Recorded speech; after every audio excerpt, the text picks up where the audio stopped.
آج مسلم دنیا کیوں پیچھے رہ گئی ہے؟ ایک زمانے میں مناظروں میں وقت گزارتے رہے، ایک زمانے میں عیاشیوں کے اندر مصروف رہے اور ترقی کو چھوڑ دیا۔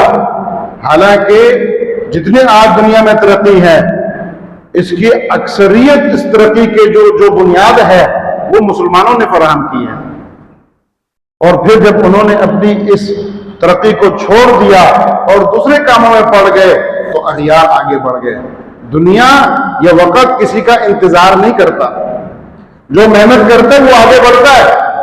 دنیا کے اندر یہ معاملہ ہے، دنیا کے اندر اللہ کا قانون یہ ہے کہ چاہے مسلمان ہے چاہے کافر ہے، محنت کرے گا جس چیز میں جس کام میں اس میں آگے بڑھے گا۔ وَأَلَّيْسَ لِلْإِنسَانِ إِلَّا مَا سَعَىٰ وَأَنَّ سَعْيَهُ سَوْفَ يُرَىٰ۔ انسان فرمایا، مومن مسلمان کا ذکر نہیں ہے یہاں پر، ہر انسان چاہے جو بھی ہے محنت کرے گا اس کا ثمرہ پائے گا، اس کا نتیجہ اللہ اس کو دیں گے۔ تو جو آج ہم دیکھ رہے ہیں دنیا میں ترقی دیکھ رہے ہیں، ان کفار کی، یہود کی، ان لوگوں کی جو دشمنان ہیں اسلام کے اس وقت حملہ آور ہیں، انہوں نے محنت کی ہے، انہوں نے وقت ضائع نہیں کیا۔ ہم نے وقت ضائع کیا تو آج ہماری یہ حالت ہے، ہم آپس میں لڑتے جھگڑتے رہے تو آج ہماری یہ حالت ہے۔ ہاں انہوں نے اس میں اپنا کردار ادا کیا ہے ہمیں لڑانے جھگڑانے میں، ڈیوائڈ اینڈ رول کی پالیسی پر وہ زمانے سے عمل پیرا ہے، اور ہم ان کے دھوکے میں آ کر آپس میں لڑتے رہے، اور آج وہ ہم پر ایسے جری ہیں کہ اسرائیل جو کچھ کر رہا ہے کوئی اس کا ہاتھ روکنے والا نہیں۔ تو سامعین محترم، وَأَعِدُّوا لَهُم مَّا اسْتَطَعْتُم مِّن قُوَّةٍ، یہ آیت ہم سب کے لیے ہے، صرف ہماری افواج کے لیے نہیں ہے، ان کے لیے بھی ہے، ہم سب کے لیے بھی ہے۔ افواج کے پاس اگر اختیار ہے تو سائنس ٹیکنالوجی کے ساتھ ہتھیاروں میں وہ ترقی کریں گے۔ ہماری طاقت و استطاعت ہے اپنے دین میں، اپنے مذہب میں، اپنے تقوی میں، اپنی الہیت میں، پھر اپنے علم میں، اور اپنے اوقات کو جو ہے قیمتی بنانے میں، اور جس کام میں ہم لگے ہوئے ہیں اس پہ محنت کرنے میں۔ یہ بھی وَأَعِدُّوا لَهُم مَّا اسْتَطَعْتُم مِّن قُوَّةٍ میں آتا ہے۔ کیا ایک دودھ فروش اگر اچھے طریقے سے محنت کر کے اپنا کام کرے، روٹی بنانے والا محنت کر کے اپنی روٹی بنائے، پل بنانے والا محنت کر کے اپنے پل بنائے، اور ہر کام کرنے والا اپنے کام میں مخلص ہو جائے اور بہترین طریقے سے کرے، تو کیا یہ ملک ترقی نہیں کرے گا؟ کیا یہ معیشت ترقی نہیں کرے گی؟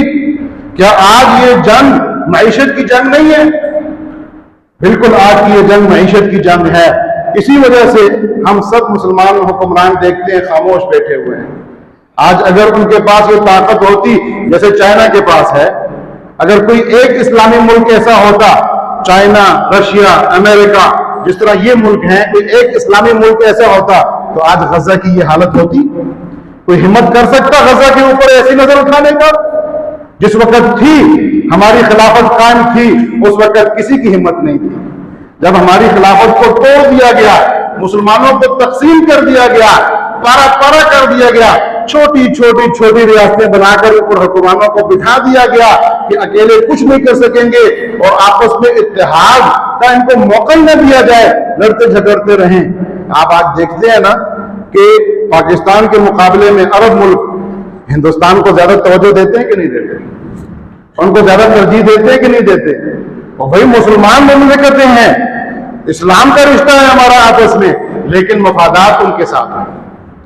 تو یہی وجہ ہے، آپ اپنے کاموں میں محنت کریں، مایوسی اختیار نہ کریں، کوئی بھی مایوسی اختیار نہ کرے۔ اگر آپ چاہتے ہیں کہ مسلمانوں کے ساتھ فلسطین کے آپ یکجہتی کریں، ان کے لیے کچھ کر سکتے ہیں، تو آپ ایک تو یہ کر سکتے ہیں کہ ان کے لیے دعا کر سکتے ہیں، ان کے لیے امداد دے سکتے ہیں، اور تیسری اہم چیز، آپ جو کام کر رہے ہیں اس میں محنت کریں، اس میں اخلاص سے کام کریں، اس میں امانت اور دیانت سے کام کریں، اس میں ترقی کریں۔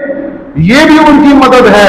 آج غزہ ہے تو کل کوئی اور جگہ بھی ہو سکتی ہے مسلمانوں کی، جیسے پہلے عراق تھا، بوسنیا تھا، افغانستان تھا، کشمیر کی حالت آپ دیکھ لیں۔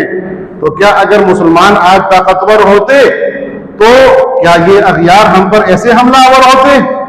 تو اسی وجہ سے سامعین محترم، ہر وقت جو ہے تو اپنے ایمان پہ بھی فوکس رکھیں اور غور اور فکر کریں، اور ہر وقت جو ہے آخرت کی بھی تیاری کریں، موت سے نہ ڈریں۔ دنیا کی محبت دل میں نہ اتاریں. دنیا کے لیے محنت اور کوشش اس نیت سے کریں کہ ہم اپنے بچوں کے پیٹ پالنے کے لیے محنت کر رہے ہیں. یہ اللہ کا حکم ہے ہمارے لیے.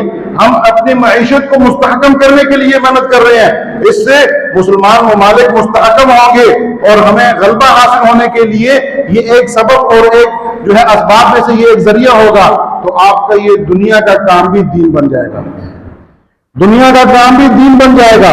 صرف زاویہ نگاہ کو بدلنا ہوتا ہے.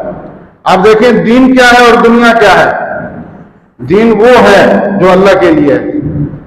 ہر وہ کام جو اللہ کے لیے ہے, جس میں نیت اللہ کی رضا ہے, اللہ کے لیے جو کام کیا جاتا ہے وہ دین ہے. اور دنیا وہ ہے جو غیر اللہ کے لیے ہے. اگر آپ انگریزی کی تعلیم حاصل کر رہے ہیں اور آپ کی نیت درست ہے کہ اس کے ذریعے ہم دین کی خدمت کریں گے, اگر آپ کی یہ نیت ہے اور وہی اسی پیٹرن پہ اسی ترتیب پر آپ کام کر رہے ہیں, تو آپ کی یہ انگریزی تعلیم حاصل کرنا بھی دین ہے. اگر آپ قرآن پڑھا رہے ہیں یہ دین ہے, اور دین کا بہترین صدقہ جاریہ, اس سے بہترین کام کوئی نہیں ہے. خیرکم من تعلم القرآن وعلمہ. حدیث مبارک میں نبی کریم صلی اللہ علیہ وسلم فرماتے ہیں کہ بہترین انسان, انسانوں میں سے بہترین انسان وہ ہے جو قرآن پڑھتا ہے یا پڑھاتا ہے. کسی سے پڑھ رہا ہے یا پڑھا رہا ہے, تو یہ بہترین انسان ہے.